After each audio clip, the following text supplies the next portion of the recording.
Today's lecture, we have to learn CPU central processing unit. CPU is central processing unit.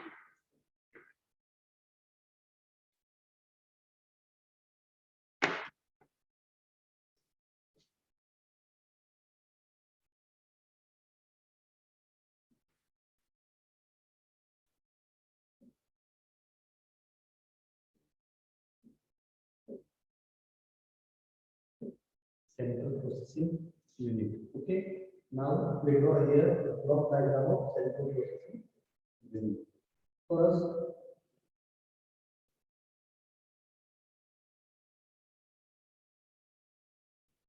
we draw here microprocessor and IC.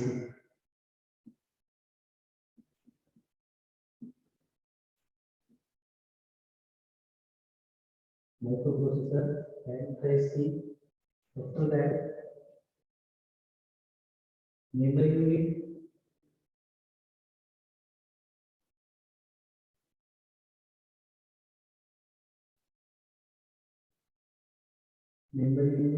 here RAM memory,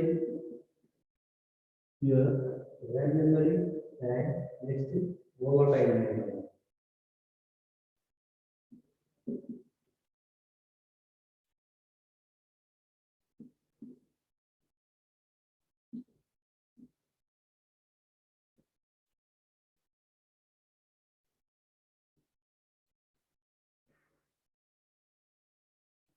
RAM memory, volatile memory. After that, power supply,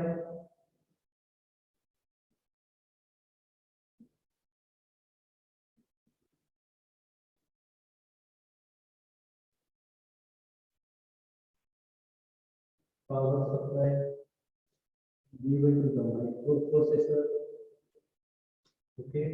Next, IO modules of PLC and IP from peripherals.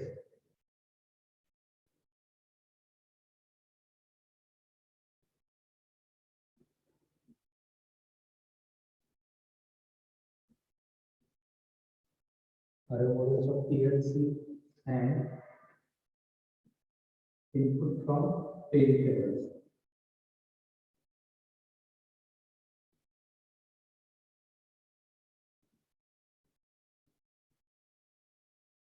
Input from peripherals.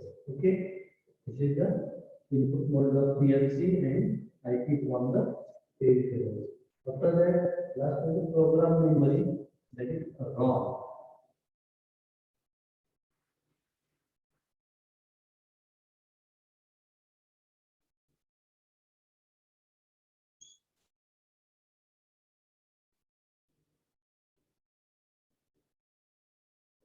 Program memory, that is ROM. It is called as program memory.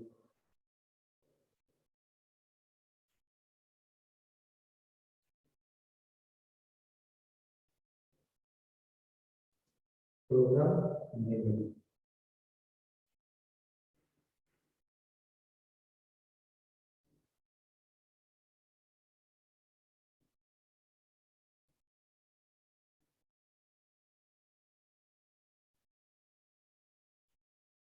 Okay, and for left side, IP module, monitor and output module, monitor and output peripherals.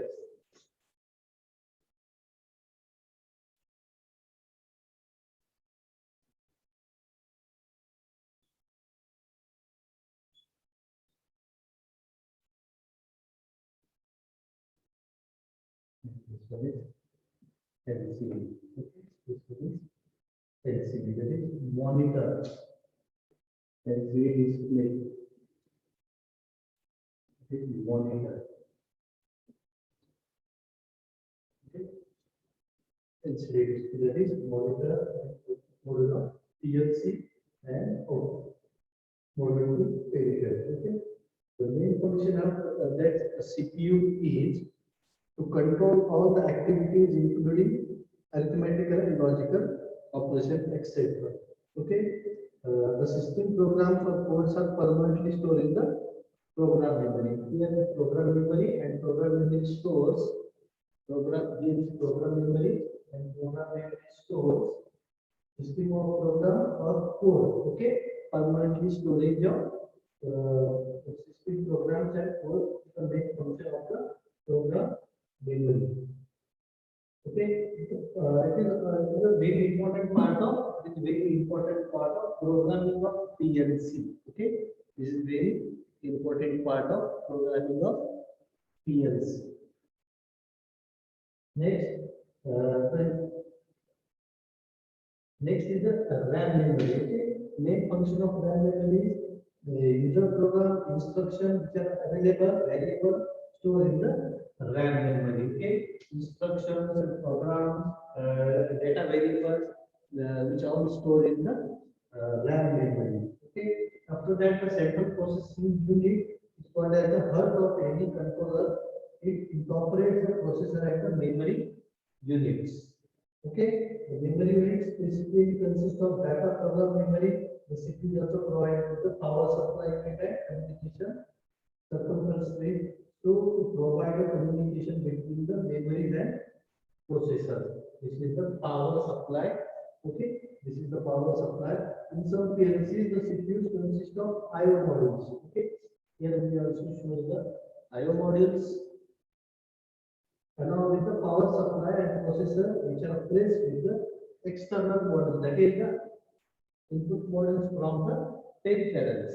Okay, the CPU architecture of PLC varies from the PLC manufacturer to other. That means the if we use the other PLC other than PLC, the functioning and programming of other PLC is very different.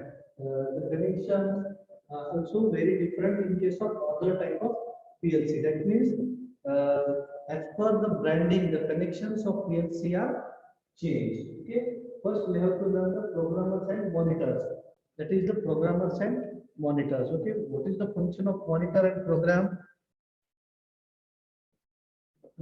We use programming device as a monitor. Okay, existing devices are used to write a program into PLC, compile the program so as to check an error present into the program, and finally rebuild the program. This is the main function of the programmer monitor. Most important function of PLC programming equipment is to monitor the program written for the specific project using the different programming languages commonly used ladder diagram. The programming language is the ladder diagram. Most common equipment of device for programming of PLC are desktop unit, consoles, handle programming devices, power supply, etc.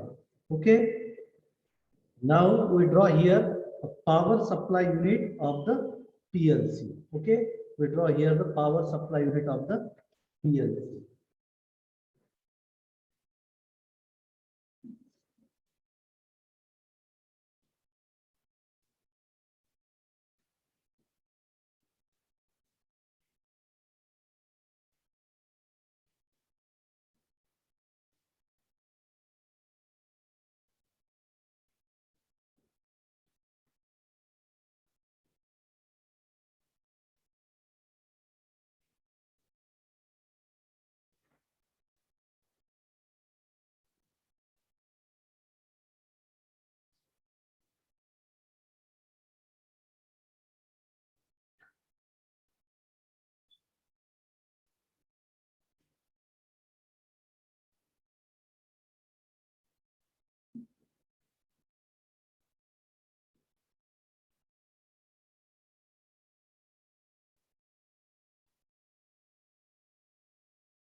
Input that is 120 volt public to 30 230, 240 volt AC. This is the VAC line conditioner circuit. First block is line conditioner. Line conditioner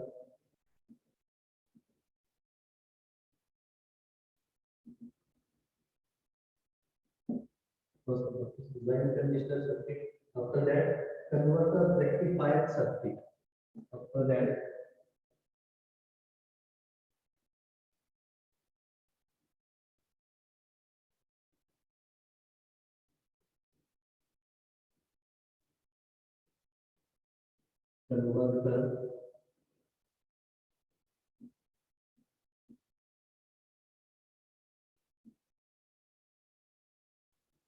converter rectifier circuit, and next one is the filter circuit. Next one is filter circuit.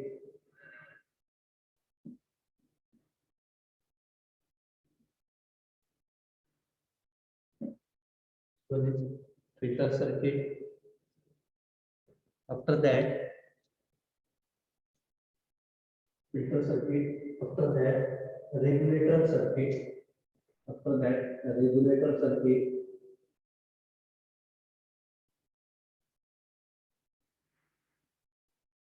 After that, regulator circuit. Okay. First one is the input. First one is the input, that is 2 volt, 220 volt to the 240 volt. After that, line conditioner circuit. Next is converter rectifier circuit. After that, filter circuit, and last one is the regulator circuit. And this regulator circuit is battery backup system. This regulator circuit is the battery backup system.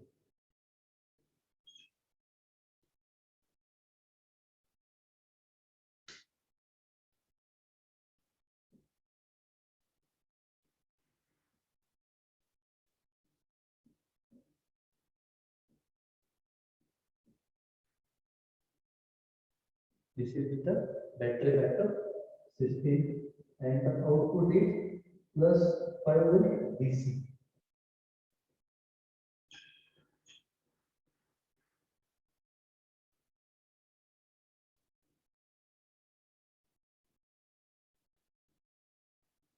Plus 5 volt DC.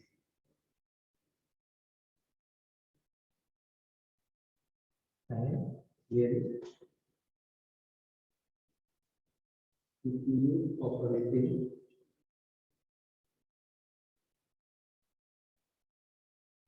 unit. CPU operating unit. Okay, this is the block diagram of power supply unit of the PLC. Okay, here input is 220 volt to 240 volt AC. After that, line conditioner circuit, converter rectifier circuit, filter circuit, regulator circuit with battery backup system. With battery backup system. Okay. One of the most important part of the DC power supply is the one of the most important part of the PLC. Every PLC incorporates to enclosure with the power supply unit, which provides the supply for the internal system component like memory unit, CPU, input module, output module, etc. The main function of power supply PLC is to regulate the supply voltage, and sometimes it is also used for the monitoring purposes. Somewhere something is going wrong or not. As it provides a regulated supply, it also provides protection for the system.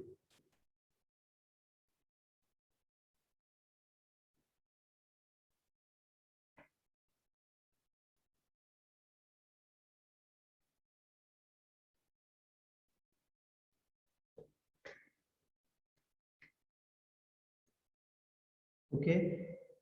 Here, this is the power supply unit. Okay, in this, the first block is nothing but the line conditioner circuitry. Okay, first block is that is line conditioner circuit. This this is the first block, and basically it is used for the conditioning of signal, means the purification of the AC input signal. Okay, this line conditioner circuit is used for the purification of this line conditioning circuit is used for the this line conditioning circuit is used for the purification of AC circuit. Okay, for the purification of AC, it removes the surges and spikes from the input AC signals. Okay, it removes the surges and spikes from the AC signal. The second block is rectifier. Okay, second block is rectifier and convert the circuit. This circuit converts AC input signal to the DC input signal, which is pulsating one in nature. Okay, this is pulsating one in nature in order to step down the voltage to appropriate level. After that, the third block is filter circuit. Okay, this third block is filter circuit, which is required for the smoothing of the signal. Okay, this is used to smoothing the signal. It is basically made up of capacitor, resistor circuitries. Okay, that means there are two elements used here, capacitor and resistor, to smoothing the all the power supply. Use this third block. Okay, and last one block is nothing but the regulator block, which is regulate the power supply voltage to the desired voltage level for the internal CPU unit. Third is a regulator block. Okay, this regulator block which regulate the voltage to the desired voltage level for the internal CPU unit and internal circuit presents. Okay, this was the last. That means normally it regulates the voltage to plus 5 volt power supply. Okay, the battery backup unit is provided for if input power supply is failure. Okay, this is the last one is the power battery backup system, which use when the power supply is failure, then this this backup we use. Okay,